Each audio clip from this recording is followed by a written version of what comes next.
Hi guys, আজ আমি তোমাদের এমন এক রেসিপি শেয়ার করছি যা কিন্তু বাঙালির কাছে অতি জনপ্রিয়। হ্যাঁ ফ্রেন্ডস, আজকে আমি দই ইলিশের ভিডিও শেয়ার করছি। এই বর্ষায় দই ইলিশের নাম শুনলেই কেমন জিভে জল এসে যায়। এই রেসিপি রান্না করতে উপকরণ খুব বেশি লাগেও না। তো চলো আর দেরি নয়, আমি এই রেসিপি কি উপকরণ আর কিভাবে রান্না করেছি সবটাই তোমাদের বলে দেবো রান্না করতে করতে। তার আগে ফ্রেন্ডস, যদি এই রেসিপি ভালো লেগে থাকে ভিডিও একটা লাইক করবে আর আমার চ্যানেলটা সাবস্ক্রাইব করে বেল বটনটা অন করে রাখবে, আবার নতুন নতুন রেসিপির ভিডিওর নোটিফিকেশনের জন্য। তো এখন চলো ভিডিওতে যাই। তো দেখো ফ্রেন্ডস, আমি এখানে দই ইলিশ করার জন্য এখানে আমি 5 পিস ইলিশ মাছ নিয়েছি। মাছটা কেটে বেছে আমি লবণ আর হলুদ মাখিয়ে রেখেছি। আর আমি নিচ্ছি, দেখো এখানে আমি কিছুটা টক দই নিয়েছি। এখানে আমি 4 চামচ টক দই নিয়েছি।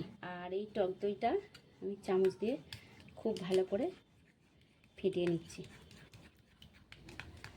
দেখো ফেটানো খুব ভালো করে হয়ে গেছে। এখন আমি দিয়ে দিচ্ছি ওই সঙ্গে দেখো পেস্ট করা টমেটো 2 চামচ দিয়ে দিচ্ছি।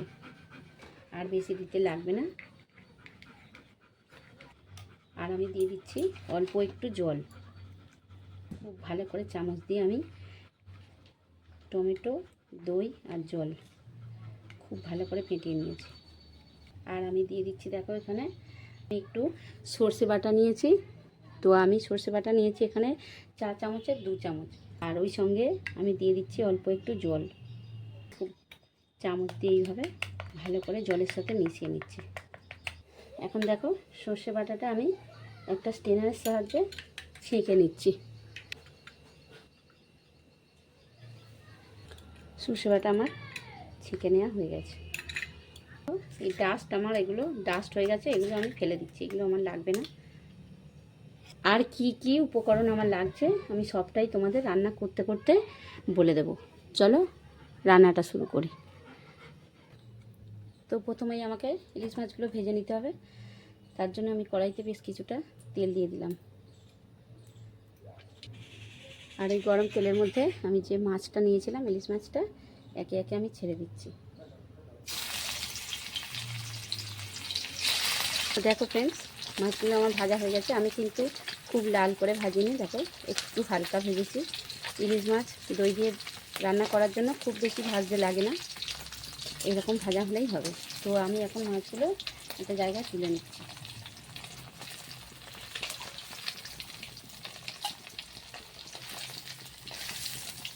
দেখো মাছগুলো আমি সব তুলে নিয়েছি। এখন এই অবশিষ্ট তেলের মধ্যে আমি মাছটা রান্না করব। তো তার জন্য প্রথমেই আমি দিয়ে দিচ্ছি, এখানে আমি নিয়েছি 1/2 চামচ কালো জিরে। আর আমি দেখো যে কাঁচা লঙ্কা নিয়েছিলাম, কাঁচা পাকা লঙ্কা আমি চিড়ে নিয়েছিলাম, এইগুলো দিয়ে দিলাম। আর আমি দিয়ে দিচ্ছি, দেখো বন্ধুরা এখানে আমি একটু সাদা তিল বাটা নিয়েছি 1 চামচ। এখানে একটু 1 চামচ থেকে কম পোস্ত বাটা আছে, আর এটা বাটা লঙ্কা আছে। তো আমি এই বাটা মশলাগুলো সবই দিয়ে দিচ্ছি।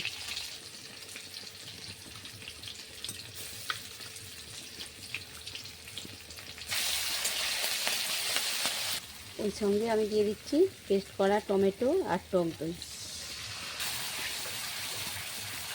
টমেটো আর টক দই অল্প একটু কষিয়ে নিয়েছি।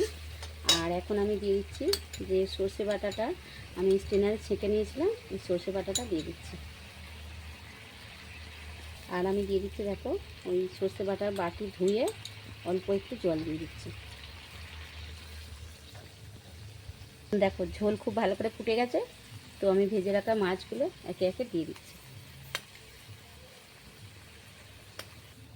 দই ইলিশ বন্ধুরা এই প্রসেসে রান্না করবে তোমরা, অপূর্ব স্বাদ লাগে।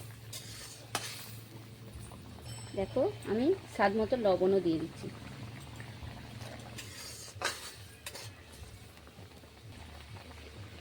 দু মিনিট এইভাবে সিদ্ধ করলে ঝোলের সাথে দই ইলিশ কিন্তু রেডি হয়ে যাবে একদম। দেখো ফ্রেন্ডস, 2 মিনিট আমি মাছটা সিদ্ধ করেছি, কিন্তু দেখো দই ইলিশ আমার একদমই কমপ্লিট। এখন গরম গরম ভাতের সঙ্গে পরিবেশন করবার একদমই তৈরি হয়ে গেছে। তো বন্ধুরা আশা করি রেসিপি তোমাদের ভালো লেগেছে।